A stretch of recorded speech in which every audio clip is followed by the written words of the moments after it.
자, 오늘부터 하늘 재앙 세 가지를 다루는데 첫 번째로 우박 재앙입니다. 여러분 우박 맞아봤어요? 요즘 모르겠는데 그냥 상대적인 느낌인지 예전에 어릴 때 가끔 우박을 경험을 했거든. 근데 그때는 비가 올 때도 참 많이 온 것 같고 또 눈이 와도 굉장히 눈이 많이 내린 것 같은 그런 느낌입니다. 뭐 어릴 때니까 제가 몸이 작아서 그런가 싶기도 하고 우박도 이제 종종 경험을 했는데 작은 알갱이 얼음들이 떨어지기만 해도 어린 나이에 굉장히 두렵더라고요. 좀 맞으면 큰일 날 것 같고 아무튼 그런 생각을 했었습니다. 자, 근데 이제 오늘 애굽의 우박 재앙 이거 클래스가 다른 거예요. 일단은 24절에서 26절 한번 볼게요. 우박이 내린가 불덩이가 우박에 섞여 내림이 심히 맹렬하니 나라가 생긴 그때로부터 애굽은 온 땅에는 그와 같은 일이 없었다. 우박이 애굽 온 땅에서 사람과 짐승을 막론하고 밭에 있는 모든 것을 쳤으며 우박이 또 밭의 모든 채소를 치고 들의 모든 나무를 꺾었으되 이스라엘 자손들이 있는 그곳 고센 땅에는 우박이 없었더라. 자, 이게 뭐 작은 얼음 알갱이가 아니에요. 뭐라고 되어 있습니까? 불이 섞인 우박. 뭐 어떻게 생긴지 모르겠지만 불이 우박 속에 섞여서 우레 소리가 나면서 내리는데 나무를 꺾어버린다고 하지. 이거 맞으면 그냥 죽는 거예요. 뭐 여러분들이 뭐 나무보다 세나? 아니죠. 그러니까 이거는 우리가 생각하는 그 정도 우박이 아니에요. 그러니까 여러 번 제가 설명했지만 전체 이 재앙의 구조를 한번 점검하자면, 자, 처음 땅의 재앙 세 가지, 피, 개구리, 이. 이거는 애굽의 실체를 보여주면서 경고하는 거죠. 경고. 여기 아니다 하고 너희가 있을 곳이 아니야. 그래서 처음 땅의 세 가지는 큰 상처를 주거나 상해를 입히기보다는 그냥 아주 성가시게 만드는 그런 경고 차원이었잖아요. 그 다음에 우리가 뭘 했습니까? 공중 세 가지 재앙, 파리, 돌림병, 악성 종기 이 세 가지 했는데 여기서 이제 애굽과 이스라엘을 이렇게 구별하는 개념이 등장하죠. 고센 땅이라는 곳을 따로 두고 거긴 재앙을 안 내리기 시작하잖아요. 그러니까 구별돼야 된다는 메시지입니다. 구별된다는 말은 같이 있으면 안 되니까 애굽을 빨리 떠나라, 출애굽의 독촉을 요구하는 그런 내용이죠. 그래서 사람과 가축에게 이제는 성가신 정도가 아니라 직접 상해를 입히게 되는 그런 차원으로 재앙의 격이 좀 세집니다. 자, 이제 오늘부터 시작하는 하늘 재앙 세 가지는 우박, 메뚜기, 암흑 이건데, 자, 이 부분은 이제 경고했죠. 그 다음에 구별되라고 분명히 얘기했어요. 근데 안 하고 있으면 심판밖에 없다. 지금 이 메시지를 주는 거죠. 그러니까 하나님이 당신 백성을 다루시는 그 스타일이 변함이 없어요. 아니다라고 분명히 경고하시고 거기서 구별돼서 나가라 이렇게 말씀을 하시고 기회를 주시죠. 그 다음에 이제 그러지 않으면 심판을 하시는 거거든. 아주 굉장히 간단한 패턴인데, 자, 하늘 재앙 세 가지가 심판이란 차원에서 우리가 두려워해야 될 내용이다라는 것을 기억하면서 오늘 우박부터가 이 재앙의 격이 달라진다. 이걸 알고 시작을 해야 한다는 겁니다. 이제 일단 차차 다루겠지만 여러분 이제 하늘의 세 가지 재앙, 하늘 재앙을 한번 생각해 보세요. 여러분 성경 읽을 때 스스로 이제 생각을 하는 작업들을 좀 해야 될 필요가 있습니다. 이제 물론 이제 여러분은 하나님이 저를 설교자로 세워주셨기 때문에 제가 설교하는 내용을 기반으로 묵상할 수밖에 없지만 저도 뭐 무슨 다른 자료나 뭐 인터넷에 돌고 있는 그런 내용을 전하는 게 아니잖아요. 뭐 어떤 객관적인 내용들은 신학적으로 저도 이렇게 공유할 수는 있어도 이런 어떤 결정적 해석들은 여러분에게 전하라고 하나님이 저에게만 주시는 영감을 통해서 전달하는 거지 않습니까? 그러니까 분명히 이제 저에게 주신 영감은 나를 위해 주신 것뿐만 아니라 여러분들을 위해서 분명히 어떤 전달해야 될 아주 구체적인 메시지가 있기 때문에 그래서 예배 자리 가운데 저를 사용하시는 거거든. 그러니까 우리 이제 젊은 예배를 통해서 말씀 접한 친구들은 듣는 이 설교를 베이스로 해서 자기에게 주신 어떤 음성 이걸 성경 가운데 붙들려고 그런 영적인 집중을 하면서 따라와야 되는 거예요. 여러분 오늘도 뭐 선물이랍시고 밴드에 네 글자로 이제 자기 고백하면 잘하면 주고 그러잖아. 이 뭐 상품 주려고 하는 게 아니라 그런 식으로 자기에게 좀 집중하는 그런 이제 훈련과 연습을 하라고 독려하는 그런 차원이지 않습니까? 여러분 성경이라는 건 교회 올 때 들고 오는 장식품이 아니라 이 성경을 통해서 여러분이 어떤 관이 형성이 돼야 돼요. 관. 그러니까 관이 생겨야 길을 보고 길을 봐야 걸어가지. 인생은 길인데. 근데 길이 안 보이는데 그건 관이 없어서고. 근데 어떻게 인생의 길을 걸을 수 있겠어요? 여러분 말씀이 이 시대에 여러분의 그 스마트폰보다 더 친해지길 바래요. 굉장히 힘들겠지만 다시 돌아가서, 자, 인간에게 있어서 하늘 재앙, 하늘이 뭐예요? 예전에 단군 신화에 보면 환웅이 풍백, 우사, 운사 이 세 명 거느리고 내려왔다고 하잖아요. 물론 이제 만들어낸 신화지만 사람 편에서 그런 내용을 만들었다면 무엇을 중요하게 여기고 살았는가? 어떤 걸 중요하게 여기는 게 인간인가? 이걸 말해주는 거 아니겠어요? 풍백은 바람이지. 그 다음에 우사는 비고, 운사, 구름이잖아요. 구름은 태양을 가리거나 태양을 다시 비추게 하거나 그런 역할을 하죠. 그러니까 하늘에 비와 바람과 태양, 그것이 농경생활을 하는 사람들에게 있어서 가장 중요한 조건이죠. 그거를 하나님이 허락하실 때 열매를 거둘 수 있는 거잖아. 근데 심판이라는 게 뭐야? 오늘 이 하늘재앙 세 가지는 이 세 가지 바람과 비와 구름을 치는 겁니다.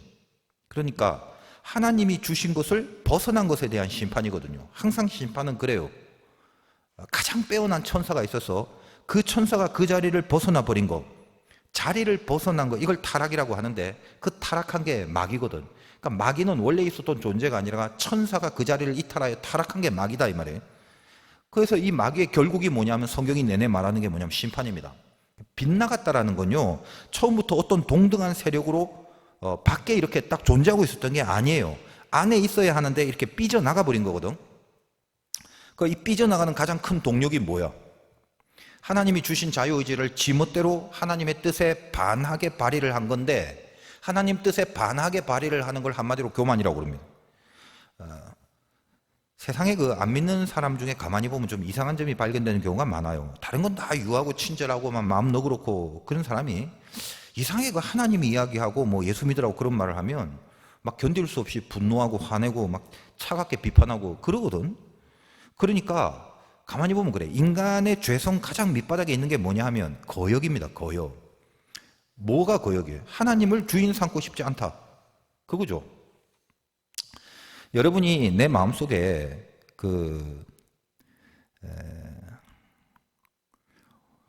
어떤 그 하나님의 뜻에 대해서 자꾸 좀 이걸 잘 따라야 되는데 따르기가 싫어지고, 그게 뭐 나쁜 게 아니라 좋은 건데, 근데도 자꾸 그대로 하기가 싫어지는, 도대체 이건 어디서 온 거예요? 누가 뭐 나서부터 내가 뭐 그런 걸 공부하고 나는 이런 걸 싫어할 거야 라고 뭐 결정한 게 있나? 아니죠. 그게 태생적인 거단 말이에요. 이상해요. 이상한 자존심이 있단 말이지. 사람끼리의 자존심이 아니라 어떤 하나님과 나 사이에 그 이상한 자존심이 있는데, 그게 이제 원죄라는 거예요. 그러니까 예를 들면 하나님을 주인 삼아 그러면 그 하나님을 주인 삼고 싶지 않은 본능적인 죄성이 이게 원죄의 핵심인데, 그 빗나감은 가만 내버려 두지 않습니다. 이게 결국은 심판의 대상이 될 수밖에 없다라는 거예요. 여러분, 우리 성경에서 홍수 심판 왜 일어난 거예요? 성경을 읽어보면 하나님의 아들들이 사람의 딸들의 아름다움을 보고 자기들의 좋아하는 모든 자로 아내를 삼았다. 그러니까 자기들이 좋아하는, 이 말이 뭐예요? 하나님의 뜻은 전혀 반영되지 않고 전제는 하나님의 아들들이 해놓고 내용은 하나님의 뜻이 전혀 반영되지 않는 자기가 좋아하는 것을 지 멋대로 이렇게 선택과 결정을 하더라. 그것이 결국은 심판을 부른 거잖아요. 빗나가면 심판이 되는 거예요. 삐져나가면 심판이 되는 거고. 빗나가는 걸 뭐라고 하면 요즘 말로는 변이라고 그러는데, 여러분 코로나가 왜 무서워? 전염성과 변이 때문에 그렇죠. 뭔가 이렇게 확 잡을 수가 없어. 그나마 이제 다행은 사망률이 낮은 건데 하나님이 참 진짜 많이 봐주신 거거든요.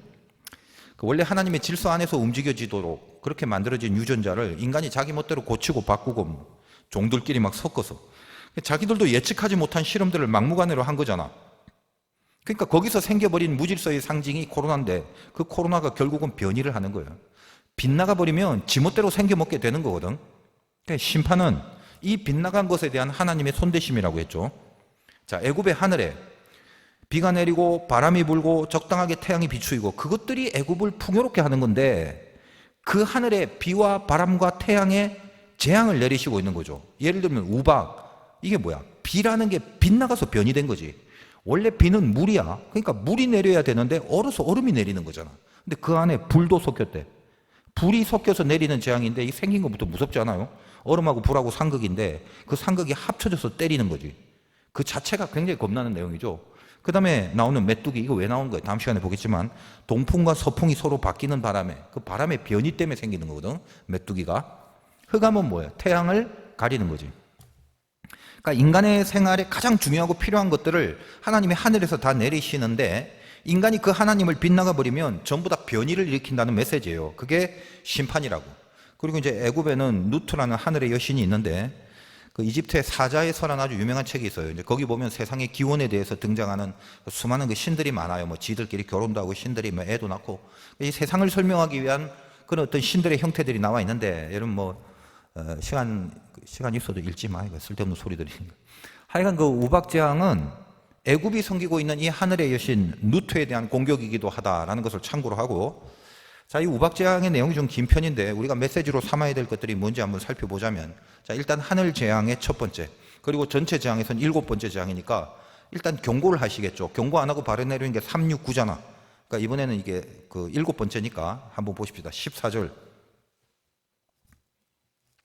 내가 이번에는 모든 재앙을 너와 내 신하와 내 백성에게 내려 온 천하에 나와 같은 자가 없음을 내가 알게 하리라. 자, 지금 하나님이 모세를 통해서 바로에게 이렇게 전하라 이 말이에요. 경고하는 거죠. 근데 그리고 나서 뭐라고 하는지 요거 이제 좀 주의를 할 필요가 있습니다. 자, 지금부터는 잘 집중해서 봐야 돼. 15절부터 17절 보겠습니다. 내가 손을 펴서 돌림병으로 너와 네 백성을 쳤더라면 네가 세상에서 끊어졌을 것이나, 여기서 너라는 건 바로예요. 내가 너를 세웠으면, 누구를 세웠어? 바로를 세웠으면, 누가 세웠어요? 하나님이. 내가 하나님이 바로 너를 세웠으면 나의 능력을 내게 보이고 내 이름이 온 천하에 전파되게 하려 하였음이라. 네가 여전히 내 백성 앞에 교만하여 그들을 보내지 아니하느냐. 자, 이게 무슨 말이냐면 이런 거예요. 이제 모세를 통해서 바로에게 하나님이 자기의 뜻을 경고하는 거예요. 내가 다 죽일 것 같았으면 돌림병으로 그냥 쓸어버리면 될 거를 내가 그렇게 안 한다고 하지. 그리고 자, 16절에 내가 너를 세웠으면, 자, 누구요? 하나님이 바로를 세웠다는 건데 이게 지금 번역에 좀 문제가 있는데, 여러분 세운다고 표현을 하면 뭔가 좋은 의미로 좀 강하게 했다 이런 뜻으로 전달될 수 있잖아요. 근데 원래는 그런 의미가 아니라 이게 새 번역을 보면 남겨두었다. 내가 너를 남겨두었으면, 그리고 공동 번역을 보면 내가 너를 까닭이 있어서 남겨둔 것은, 그렇게 표현되어 있어요. 그러니까 이제 이런 말이에요. 바로야, 내가 너를 죽이려 했으면 벌써 끝낼 수 있다. 네가 맨날 거짓말하고 막 풀어주겠다 하고 또 괜찮아지면 마음 바꾸고 그런 거 내가 왜 모르겠냐? 내가 뭐 너한테 속아갖고 맨날 그렇게 당하는 줄 아냐? 내가 너를 다 이유가 있어서 한 방에 안 보내는 거야. 이유가 뭐라고요? 나의 능력을 보이고 내 이름이 온 천하에 전파되게 하려 하심이라. 여러분 이게 참 기가 막힌데, 우리가 그동안 그 출애굽기 재앙을 다루면서 늘 의구심이 생긴 게 사실 이런 점이거든요. 그냥 하나님이 출애굽 작정하셨으면 그냥 한 방에 애굽을 착 초토화시키고 단숨에 데리고 나가면 될 거를, 그럼 제가 설교해도 10가지 다 안 해도 되잖아요. 그지? 한 가지 재앙만 설교하고 바로 그냥 끝내고 출애굽하면 되는데, 뭐 이렇게 많은 재앙을 내리고, 또 뭐 목사님 설교를 들어보니까 그 하나하나마다 막 영적인 구조와 체계까지 다 갖추시고, 더군다나 바로는 또 늘 맨날 거짓말만 계속 하는데 뭔가 이렇게 하나님이 자꾸 속아 넘어가시는 것 같고 그런 생각이 들게 하거든요. 오늘도 이제 바로를 봐봐. 27절. 바로가 사람을 보내어 모세 아론을 불러 그들에게 이르되 이번은 내가 범죄하였노라. 여호와는 의로우시고 나와 나의 백성은 악하도다. 우박 한번 맞더니 뭐라고 그래요? 막 범죄했대요. 이거 엄청난 큰 고백이지. 이제까지 했던 고백보다 제일 센 고백을 하는 거예요. 바로가 크게 당한 거거든. 그리고 28절 보세요. 여호와께 구하여 이 우레소리와 우박을 그만 그치게 하라. 내가 너희를 보내리니 너희가 다시는 머물지 아니하리라. 알겠어 보내주겠다고 그러죠. 그래서 이제 모세가 우박을 그치게 해주는데 의미심장한 말을 합니다. 30절 봐요. 모세 말이야. 그러나 왕과 왕의 신하들이 여호와 하나님을 아직도 두려워하지 아니할 줄을 내가 아나이다. 그러니까 뭐예요? 우박을 그치게 해주는데 내가 속아서, 몰라서 속는 게 아니다 이 말이에요. 그러면서 슬쩍 여지를 주는데 31절에서 32절. 그때에 보리는 이삭이 나왔고 삼은 꽃이 피었고 삼과 보리가 상하였지만 그러나 밀과 쌀보리는 자라지 아니한 고로 상하지 아니하였더라. 그 밀과 쌀보리는 아직 익을 시기가 안 돼서 남아 있을 거니까 바로가 가만 보면 우박재앙 좀 맞아도 앞으로 이제 열매가 있을 밀과 쌀보리가 있겠지라는 생각을 하고 그거 믿고 또 버틴길 거란 말이에요. 그래서 그 다음에 어떻게 되는 거예요? 네가 지금 그거 믿고 버팅기고 있는데 그 다음에는 메뚜기 재앙이잖아. 메뚜기가 남은 그거 다 초토화시킨다라는 그런 여지를 두는 말을 지금 모세가 하는 겁니다. 속는 줄 알지. 그 밀과 쌀보리 너 그것 때문에 지금 약간 자신 있어 하고 뭔가 이렇게 믿는 구석이 있는 것 같은데 이 말을 하는 거예요. 그 말이 뭐죠? 메뚜기 재앙 나온다. 다음 시간 하겠지만 여러분 그 출애굽기 10장 5절 봐봐. 메뚜기가 지면을 덮어서 사람이 땅을 볼 수 없을 것이라. 메뚜기가 네게 남은 그것 곧 우박을 면하고 남은 것, 이게 쌀과 밀보리, 이걸 먹으며 너희를 위하여 들에서 자라는 모든 나무를 먹을 것이며. 자, 이런 얘기를 하는 것입니다. 그러니까 하나님이 바로를 지금 이런 식으로 계속 남겨두시는데 왜 그렇게 하신다고요?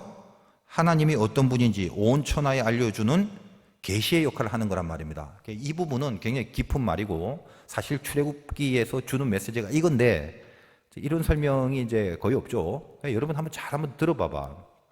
이상하다. 왜 이렇게 패턴이 인간적으로 이해가 안 돼? 인간적으로 이해가 안 된다는 건 하나님의 메시지가 있기 때문에 그렇지.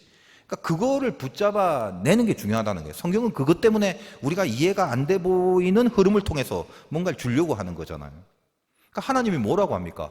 일단 한 번에 출애굽 확 시켜버리고 재앙을 내리려면 한 번만 딱 내리고 초토화시키면 되는데 안 그래. 그리고 바로를 계속 속는 것처럼 내버려도, 그리고 이 바로를 세워준다라는 표현까지 하는데 정확한 번역은 까닭이 있어서 남겨둔다라는 그런 얘기를 하는 거죠. 우리가 이걸 통해서 뭘 우리가 깨달아야 됩니까?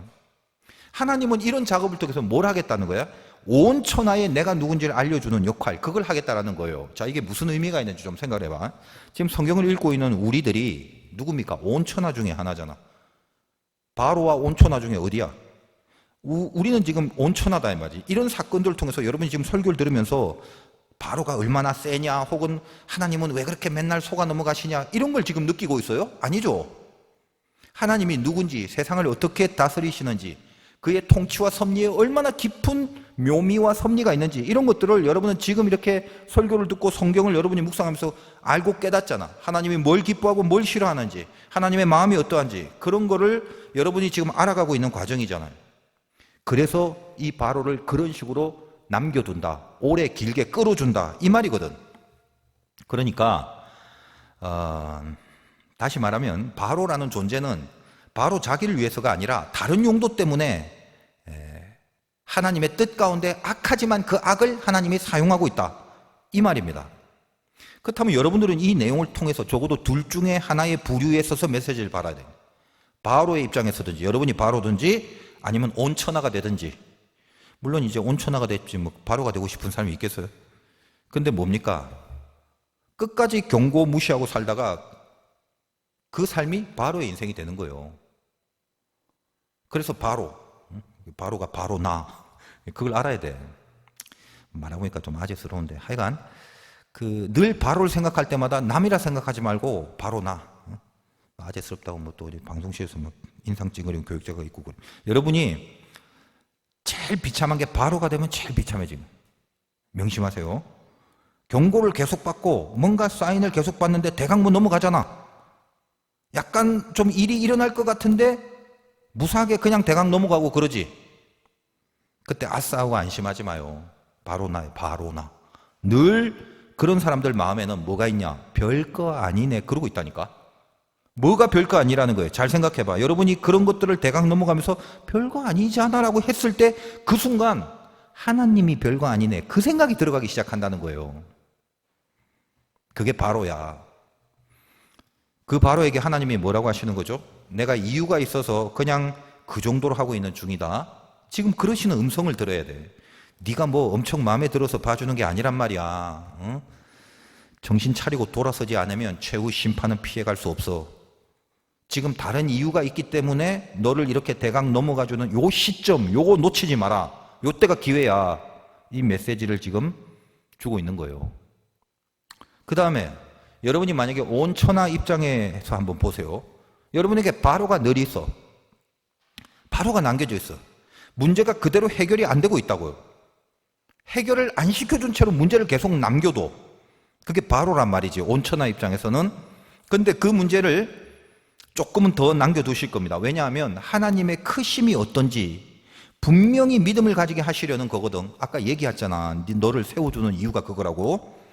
여러분이 문제가 없으면요, 그리고 어떤 문제가 있어도 금방 기도 한두 번에 다 풀려질 것 같으면 어때요? 내 인생에 문제가 하나도 없어. 하나님이 날 역시 보호해주는 거야. 막 이런, 또 혹시 있다 해도 막 기도 한두 번 하면 금방 해결되고, 그럼 신앙이 무지하게 좋아질 것 같지? 그냥 대강 느낌상. 내가 말이야 고난이 생겼지만 마음 잡고 딱 기도 한번 했는데 글쎄 하나님이 한 번에 딱 해결해 주잖아. 얼마나 신기한지. 할렐루야였어. 막 그러면서 신앙이 막 더 깊어지고 믿음이 더 튼튼해지고 그럴 것 같죠. 제가 오랫동안 목회하면서 깨달은 불변의 진리가 있어. 인간은 절대로 자기가 믿음을 만들어낼 수준이 안 된다는 거예요. 자, 이런 메시지는 여러분이 낮에 이제 요한복음을 집중해서 잘 듣기 바라요. 오늘도 굉장히 기나긴 시간 설교를 했는데 그게 잘 설명이 되어 있습니다. 낮 예배는 교과서 같은 설교라서 이게 기본 만드는 데 굉장히 중요하거든. 자, 어떤 문제가 금방 잘 해결되면 처음에는 막 신나고 감격하고 감사하고 그럽니다. 내가 볼 때 일주일 가면 오래 가는 거야, 그거. 다 까먹고 일주일 지나면 똑같아지는 게 인간이야. 잘 해결해 주셨으면 거기에 더 깊은 긴장이 있고 내가 이 모양인데도 하나님이 나를 넘어서서 역사를 해주신 하나님이 진짜 살아계시는구나. 더 바짝 긴장하고 다시는 어긋나지 않을 그 결단들을 계속 해야 되는데 한두 번에 반짝 뭐가 이루어지고 해결되면요, 시간 지나버리면 마음속으로 뭐냐면 별거 아니네 또 그러고 있거든. 결국 뭐냐 하면 바로나 온천하나 어떤 입장에서 마지막에 별거 아니네 별로 다를 바 없네는 똑같아져 버린다 이 말이야. 하나님은 전능하신 분인데 우리가 이렇게 당면하는 문제들이 하나님 앞에서 뭐가 대수겠어요? 안 그래? 후 하고 바람 한번 불면 다 끝나고 해결될 건데, 근데 하나님의 관심은 그러므로 이걸 알아야 돼. 우리의 문제 해결이 아니라니까. 이걸 이해를 해야 된단 말이에요. 자, 우리는 우리 문제 해결이 더 중요하잖아. 그건 당연한 거예요. 그 이해를 하지. 그래서 문제를 문제 삼지 말라는 그런 추상적 설교는 별로 좋은 설교가 아니에요. 자기가 당하면 숨도 못 쉴 거를 남들한테는 대범하라고 그렇게 말해서는 안 돼요. 우리는 늘 인간이기 때문에 문제가 체감이 된다고. 문제가 없는 게 아니야. 문제를 문제 삼지 말라 이런 건 없어요. 그러니까 제가 늘 말하지만 그래서 승리는 이기는 게 아니라 견디는 거다. 그렇게 말하는 깊은 심정을 알겠어? 그러니까 우리는 우리 문제가 큰 거예요. 우리 문제를 느끼는 거거든. 우리는 문제를 느끼는 존재야, 문제를. 근데 적어도 하나님이 어떤 분인지 가슴 한켠에 하나님에 대한 진리의 내용은 담고 겪어나가야 된다는 거예요. 그래서 기도를 해도 여러분이 당면한 문제를 붙들고 해결해 달라고 막 애원하고 매달리고 그래야 돼요.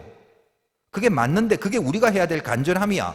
그러나 한 번에 당장 그리고 내가 원하는 그 바람 그대로 해결을 받지 못한다고 아이고 해도 안 되네 끝냈구나 그렇게 낭망하지 말라는 말이에요. 이 가슴 한켠에 또 다른 진리가 나로 하여금 바른 생각을 하게 만들잖아. 간절함을 해석하는 또 다른 생각을 하게 한단 말이에요. 이 지혜가. 혹시 내 문제의 기간이 길어지게 되면 오늘 바로의 얘기가 그거거든. 하나님 편에서 이유는 하나뿐이에요. 뭐다? 절대 하나님을 떠나지 못하게 하시려는 거예요. 그 믿음을 만들어 놓으시려는 거 그거거든. 여러분 마음에 안 들어도 할 수 없어. 나 그런 거 패턴 싫은데 싫어도 할 수 없어. 누가 약을 맛있어서 먹냐? 쓴데도 먹어야지. 먹기 싫어도 먹는 이유가 그거잖아요. 바로라는 게 확 한 방에 없어져 버렸으면 좋겠죠. 그러나 그러지 않아요. 길게 갑니다. 그러나 영원하진 않아. 하나님이 주시는 문제가 끝까지 영원하진 않아요. 시간이 좀 길 수는 있어. 바로도 봐요. 하나, 둘, 셋, 넷 재앙 10가지 재앙이 있을 때까지 남겨두잖아. 그냥 바로를 처리하지 않으십니다. 우리 편 입장에서는 바로만 딱 죽이면 시원하고 통쾌하게 해결될 건데 근데 그 문제를 계속 남겨둔단 말이에요. 그리고 나중에 어떻게 돼? 하나님을 떠나지 못할 믿음을 만들어 놓잖아. 절대로 하나님을 못 떠날 그 믿음을 만들어 놓고 그 다음에 바로를 떠나게 합니다. 문제가 떠나버린단 말이에요. 하나님을 못 떠나게 되면 문제가 떠나버립니다. 이게 굉장히 중요한 진리인데 그렇게 해놓고 하나님은 나하고 붙어 있는 거예요.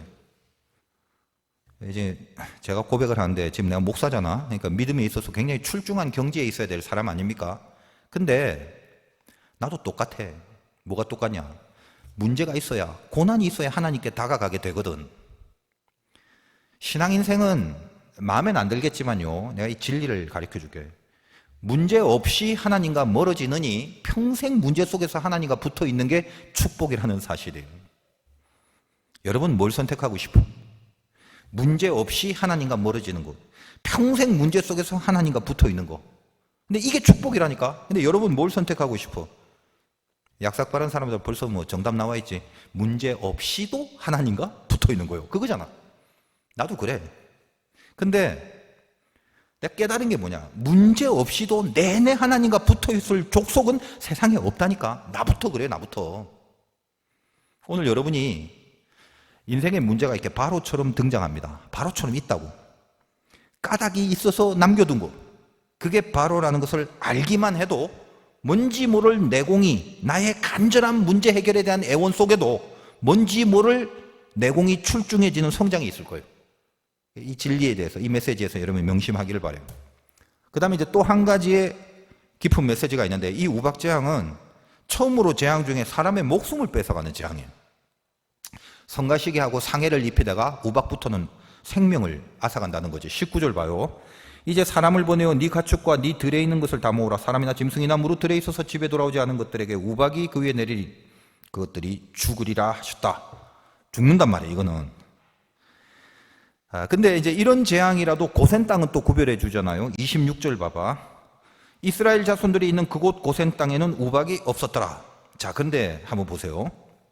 우박 재앙은 그냥 맞으면 죽는 재앙인데 이거 뭐 제기의 기회가 없어. 근데 이스라엘만 구별해서 고센 땅은 내리지 않았지만, 그럼 나머지 애굽 사람은 애굽 사람이라고 해서 무조건 전부 다 죽는 게 아니라는 거야. 애굽 사람이라도 이번에는 이 재앙을 피할 수 있는 법이 있다는 거예요. 왜? 이거는 이미 재앙 당하면 죽어버리는 것 때문에 기회가 없어요. 근데 애굽인에게도 이걸 피할 수 있어. 20절과 21절 다시 봐. 20절. 바로의 신하 중에, 이게 애굽 사람이잖아. 여호와의 말씀을 두려워하는 자들은 그 종들과 가축을 집으로 피하여 들였으나 여호와의 말씀을 마음에 두지 아니하는 사람은 그의 종들과 가축을 들에 그대로 두었더라. 이렇게 돼 있지. 자, 이제 이 재앙 사건의 메시지가 조금씩 본질적으로 깊어지고 있다는 걸 깨달아야 돼. 애굽 사람이라도 그동안의 많은 재앙들을 통해서 깨달음이 생겨지고 하나님을 두려워하게 되고 하나님의 말씀을 따르려고 하는 무리들이 생기기 시작했단 말이에요. 바로의 신하들 중에서라고 하잖아요. 이스라엘이 아니라 바로의 신하 중에 하나님을 두려워하는 자들이라고 그러잖아. 자, 그런 자들이 하나님의 말씀을 듣고 가축대들을 들에서 집으로 들여보내면 이 재앙 피할 수 있는 거예요. 반면 성경에 구체적으로 표현되어 있지 않지만 상식적으로 한번 생각을 해봐요. 이스라엘 사람이라고 100% 다 이 고센 땅에 가서 우박을 피했겠어요? 그렇진 않겠지. 그리고 이스라엘 사람이라면 하나님의 말을 거의 다 듣기 때문에 들에 가축을 내버려 두지 않고 다 집으로 들려보낼 것이 거의 대부분 그럴 건 맞다 이 말이야. 그러나 여러분 보세요. 어떤 조직이든 항상 골통들이 있어. 하여간 지독하게 말 안 듣는 것들이 있단 말이지. 말은 안 듣는데 늘 거기에 나와 있는 사람들이 있거든. 그게 골통인데. 그리고 우박재앙은요, 들에 나가 있지 않고 집으로 들어오며 살게 되는 거야. 굉장히 중요하지. 근데 이스라엘 사람인에도 불구하고 집에 안 들어오고 들에 그냥 나가 있는 사람이 있겠어 없겠어요? 100% 있다는데 나의 전 재산과 이런 표현하면 안 되지. 그 정도로 분명히 있다는 거예요. 어디 가나 있어요 이런 종자들이. 그러면 우리가 이제 진짜 깨달아야 될 것이 뭐예요? 여러분 이해를 돕기 위해서 오늘 성경에 나온 단어 중에 들과 집, 이 두 개를 한번 집중해서 비교해봐. 19절 다시 봐요. 이제 사람을 보내어 네 가축과 네 들에 있는 모든 것을 다 모으라. 사람이나 짐승이나 무릇 들에 있어서 집에 돌아오지 않는 것들에게는, 이거는 뭐야? 이스라엘이든 애굽이든 전부 다 제일 중요한 게 들에 있어서 집에 돌아오지 않는 것들에 우박이 내린다. 죽으리라. 이렇게 얘기를 하잖아요. 아시겠어요? 그러니까 들은 바뀌고 집은 아니잖아. 들에 있으면 죽는 거고 집에 있으면 사는 거야. 애굽이냐 이스라엘이냐 그런 게 중요한 게 아니라 여기서 살려면 들이 아니라 집에 있어야 돼. 집이 뭔데? 하나님이 들어가라고 명한 곳. 하나님은 집에 들어가라고 했잖아. 그러면 들이라는 건 집에서 빗나간 개념이죠. 처음에 하늘 재앙이 뭐랬어요? 원래 자리를 빗나간 것에 대한 재앙, 변이 된 거, 비가 우박이 된 거랬지. 비는 물로 내려야지 얼음으로 내리면 안 되는 거란 말이야. 그렇다면 들이란 곳은 집을 빗나간 곳이에요. 이 재앙은 결국 어디에 달린 거야? 네가 애굽인이냐? 주민등록증 못 떼와봐. 이스라엘 사람이냐? 그것이 중요한 게 아니라 하나님이 하신 말씀을 빗나가지 않고 따르느냐 안 따르느냐 거기에 달려있다는 사실이에요. 제가 요즘 그 난예배 요한복음 통해서 유대인하고 예수님 사이에 갈등을 많이 다루잖아. 주님이 그토록 지적하는 그 유대인 이스라엘이 뭐예요? 오늘 사건식으로 해결하면 들에 집에 있으라고 그랬는데도, 하나님이 당신의 백성들에게 집에 있으라고 했는데 이방인이 그 얘기를 안 듣는 건 이해가 돼. 근데 다 당신의 백성들에게 지배 있으라고 했는데도 불구하고 뭐야? 들에 나가 있는 이스라엘들, 이거거든. 그게 요한복음에서 예수님과 지금 갈등을 일으키는 유대인들의 모습이단 말이에요. 고센 땅에도 가지 않고 집에 들어가라 했는데도 가지 않고, 우린 이스라엘이야, 선민이야, 율법이 있는 선택받은 아브라함의 후손이야 이러면서, 그러면서 들에 나가 있는 거예요. 죽는 거지 뭐. 나가지 말고 집에 들어오라고 했는데. 고로 진짜 이스라엘이라는 게 결국 뭐다? 들에 있는 사람이 아니라 집에 들어온 사람, 말씀을 따르는 사람이죠. 말씀을 따르는 그 인생에 속한 사람, 그 사람이 진짜 구원받은 백성이라고 가르쳐주는 사건입니다. 구원에 대한 의미가 본질적으로 점점 재앙이 강해지면서 메시지가 더 깊어지는 거예요. 여러분에게 뭘 요구하는지. 여러분 지금 우박의 재앙이 내린다고 하는데 지금 재앙 내리고 있잖아요. 시대적으로도 그렇고 여러분 개인적으로도 그렇고. 맞으면 죽는 거다 이거. 근데 어디 있는지 한번 확인해 보시기 바래요. 여러분 어디 있어요? 집에 들어와 있어요? 아니면 들에 나가 있어요? 하나님이 탁 주시는 계시가 있을 거예요. 코로나가 아직도 창궐한데 싸돌아다니지 말고 조신하게 여호와의 집에 들어오기 바랍니다. 여러분이 하나님을 믿고 살아가는 자녀인 이상 바로라는 문제는 늘 있습니다. 그게 뭐다? 금방 해결이 안 되는 문제들이라고. 그러나 길어질 수는 있어도 끝까지 가지는 않는 거야. 그 바로라는 문제는 하나님이 여러분들과 너무너무 같이 하고 싶어서 들에 나가지 말고 집으로 들어오게 하려고 인생의 바로를 이렇게 던진 겁니다. 방법은 없어요. 우박 맞기 싫으면 집으로 들어와. 하나님의 말씀 안에 속하는 삶을 누리는 그 기쁨을, 들에서 누리는 그 어떤 기쁨보다도 하나님의 말씀 안에서 누리는 집 안에서의 기쁨, 이걸 찾아야만 합니다. 이게 더 세야 여기에 붙들려야 된다 이 말이지. 승리하시기를 주님의 이름으로 축원드립니다.